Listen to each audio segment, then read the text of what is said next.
السلام عليكم ورحمة الله وبركاته. إن الحمد لله نحمده ونستعينه ونستغفره ونعوذ بالله من شرور أنفسنا ومن سيئات أعمالنا. من يهده الله فلا مضل له ومن يضلل فلا هادي له.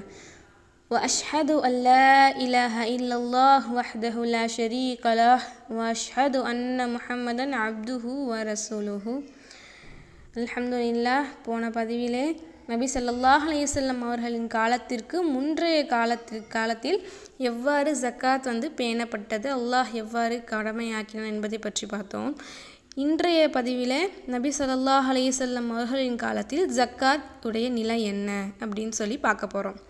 நபி ஸல்லல்லாஹு அலைஹி வஸல்லம் அவர்கள் காலத்தில் ஜக்காத் எப்படி இருந்தது என்பதற்கு நாம் திரும்பி செல்லும்போது சாராம்சத்தில் நாம் ஜக்காத் அதன் மூலத்திலிருந்து, அதாவது அதனுடைய தொடக்கத்திலிருந்து நாம் படிக்க வேண்டும். மக்காவில் ஜக்காத் பற்றிய வசனங்கள் பொதுவாக தன்னார்வ கொடுப்பனவுகளுடன் தொடர்புடையவை.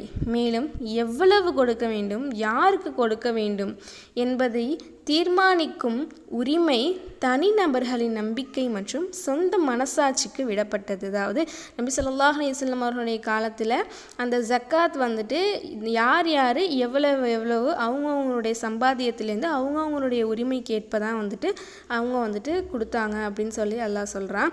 அதை தான் சூரா அல் மஆரிஜ் அத்தியாயம் 70 வசனம் 24 - 25 வரைக்கும் என்ன சொல்கிறான்னா, வல்லதீன ஃபீ அம்வாலிஹிம் ஹக்கும் மஅலூம், அவர்களுடைய பொருளில் பிறருக்கு நிர்ணயிக்கப்பட்ட பங்கு உண்டு. அதாவது பின்னாடி அல்லாஹ் பதில் சொல்கிறான் பாருங்க, லிஸ்ஸாயிலி வல் மஹ்ரூம், அவர்களுடைய பொருட்களில் பங்குண்டு. யாருக்கு பங்குண்டு என்று சொன்னால் யாசிப்போருக்கும் வறியோருக்கும், அதாவது ஏழை எளியவர்களுக்கு நம்முடைய சொத்துக்களிலே பங்கு உண்டு என்பதை அல்லாஹ் இந்த வசனத்தில் அழகாக கூறுகிறான். மதீனாவிற்கு இடம்பெயர்ந்து வந்த நபி ஸல்லல்லாஹு அலைஹி வஸல்லம் அவர்கள் மதீனாவிற்கு வந்த 18 மாதங்களுக்கு பிறகு ஜக்காத்தை ஒரு ஃபர்து அல்லது முஸ்லிம் மீதான ஒரு கடமையாக மாற்றினார்கள். அதாவது மதீனா வசனங்கள் ஜக்காத் செலுத்த உத்தரவிடுவது குறித்து தெளிவான உத்தரவுகளை வழங்கின. அதாவது மதீனாவில் இறங்கின வசனங்கள் எல்லாமே மோஸ்ட்லி ஜக்காத் பற்றிய, அதாவது ஜக்காத்தை நாம் எவ்வாறு பேணி கொடுக்க வேண்டும் என்பதை பற்றிய, ஜக்காத்தை எப்படி பேணி கொடுக்க வேண்டும் என்பதை பற்றிய கருத்துக்களை கூறுகிறது. இதில் முதலில் தங்கம் மற்றும் வெள்ளி, அதாவது குர்ஆனில் சூரா அல் தௌபா அத்தியாயம் 9 வசனம் 34 தங்கத்தையும் வெள்ளியையும் சேமித்து வைத்து கொண்டு அல்லாஹ்வின் பாதையில் அதை செலவிடாமல் இருப்பவர்களும் இருக்கிறார்கள், அவர்களுக்கு மிக கடுமையான தண்டனையை பற்றி அறிவிப்பீராக.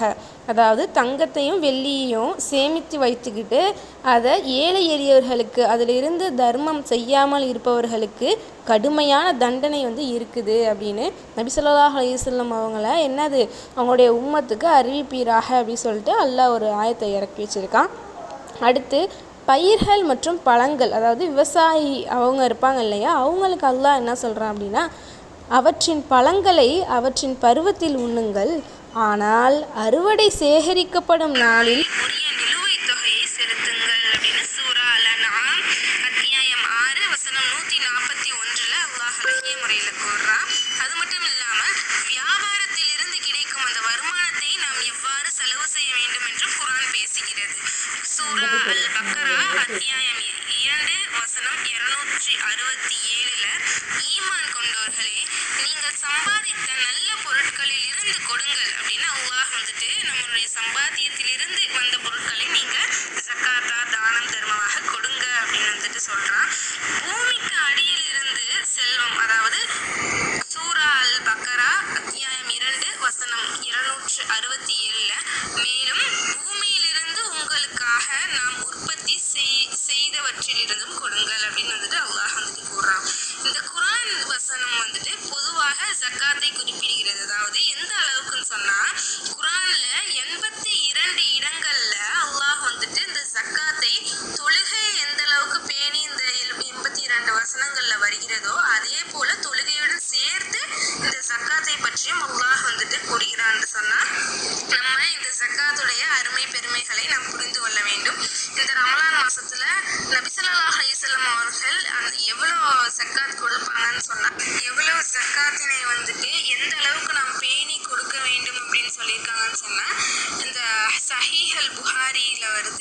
அபூ ஹுரைரா ரலியல்லாஹு அன்ஹு அவர்கள் கூறுகிறார்கள், அல்லாஹ்வின் தூதர் ரசூலுல்லாஹி ஸல்லல்லாஹு அலைஹி வஸல்லம் அவர்கள் கூறினார்கள், அல்லாஹ்வின் செல்வம் அடைந்து தனது செல்வத்தில் ஜக்காத்தை செலுத்தாமல் இருந்தால் மறுமை நாளில் அவரது செல்வம் வழுக்கை தலையுடைய விஷமுள்ள ஆண் பாம்பை போல் மாறும்.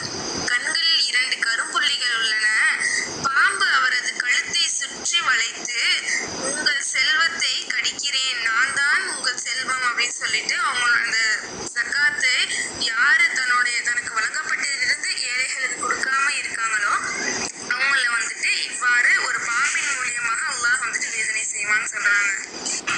அதே போல அல்லாஹ்வின் தூதர் ஸல்லல்லாஹு அலைஹி வஸல்லம் அவர்களுடைய மரணத்திற்கு பிறகு அல்லாஹ்வுடைய ஏகத்துவத்தை நம்பி தொழுகையை கடைபிடித்த சில கோத்திரத்தினர்கள் ஹஜ்ரத் உமர் ரலியல்லாஹு அன்ஹு அவர்களின் அறிவுரைக்கு பதிலளிக்கும் விதமாக ஜக்காத் செலுத்த மறுத்தபோது முதல் கலீஃபாவான அபூபக்கர் சித்திக் ரலியல்லாஹு அன்ஹு அவர்கள் அத்தகைய மக்களிடம் சகிப்புத்தன்மையை காட்ட மறுத்துவிட்டார்கள் என்பது அனைவரும் அறிந்த உண்மை.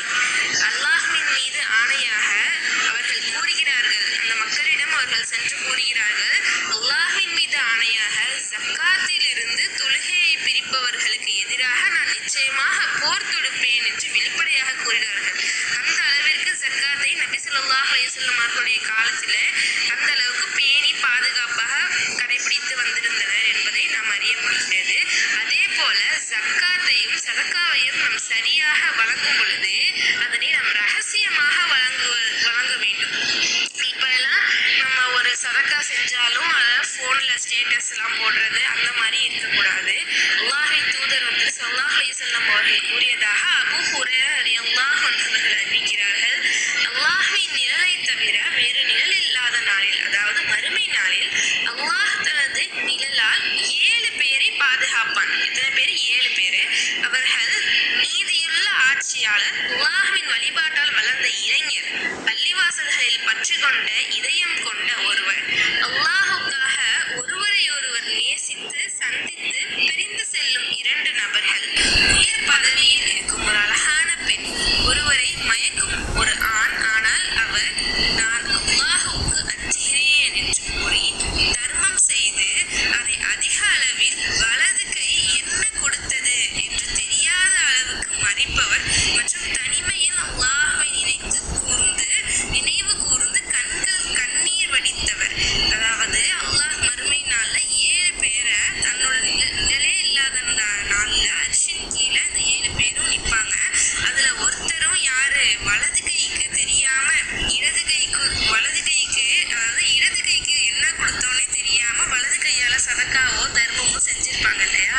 ஸோ அப்ப ஜக்காத்